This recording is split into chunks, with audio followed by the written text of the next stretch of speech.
Hi, have you ever heard about the game Hollow Knight? I bet you did. And have you ever played it? No? Well, just the year prior, I was in the same position as you.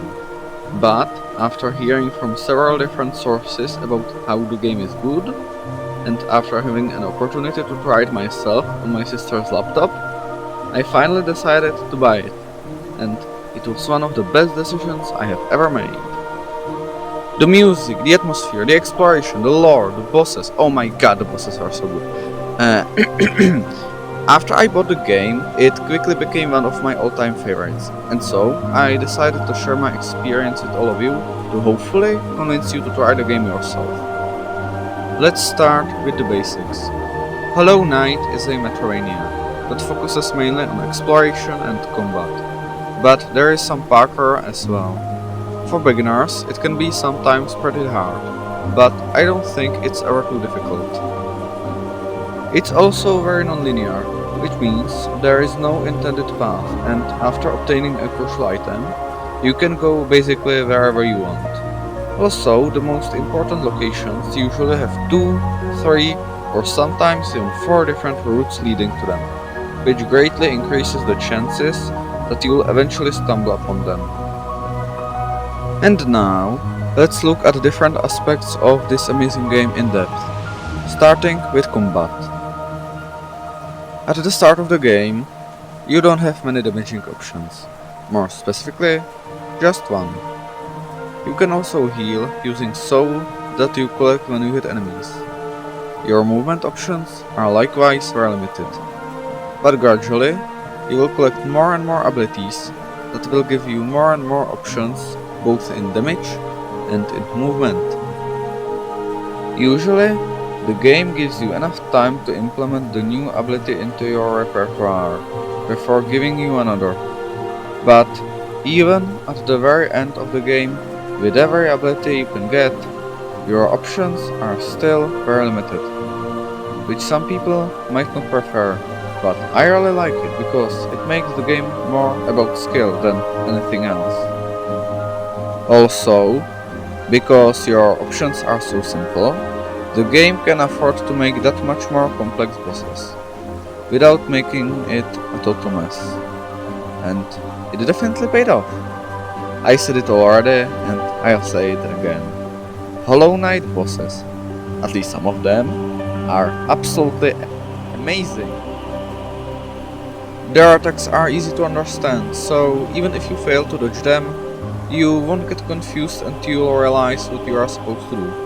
It's really fun and it feels super rewarding to learn and continuously get better at fighting your challenging foes. And the very best of them will quickly send you into that sweet flow state, where time is slow, your heart beating is fast, and everything other than you and your enemy does not matter one bit. And after that, you die. Or you win, but most likely you die. Because this is Hollow Knight and dying is just part of the experience. Of course, I could ramble on and on about how exceptional these bosses are, but it would probably be pointless. So instead, I will just show you this, and you tell me you don't feel instant urge to try it yourself. Okay, now let's talk about the world of Hollow Knight. Let's talk about the Eternal Kingdom, Hallowness.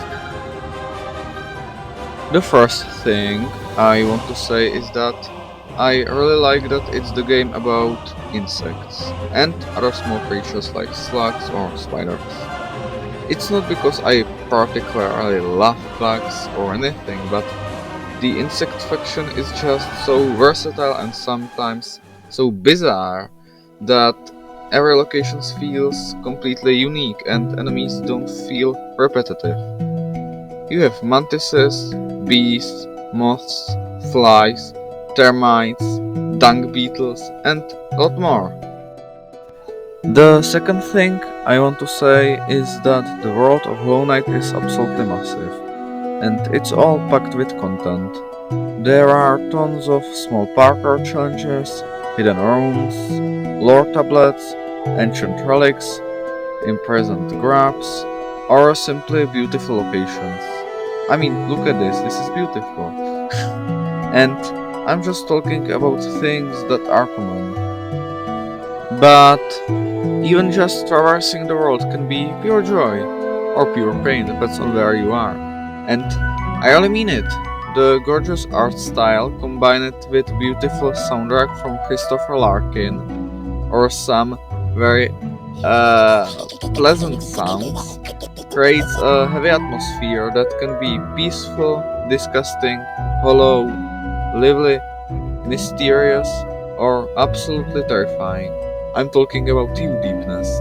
But really, the atmosphere in this game is almost as good as the atmosphere in The Witcher 1, and that's a big accomplishment.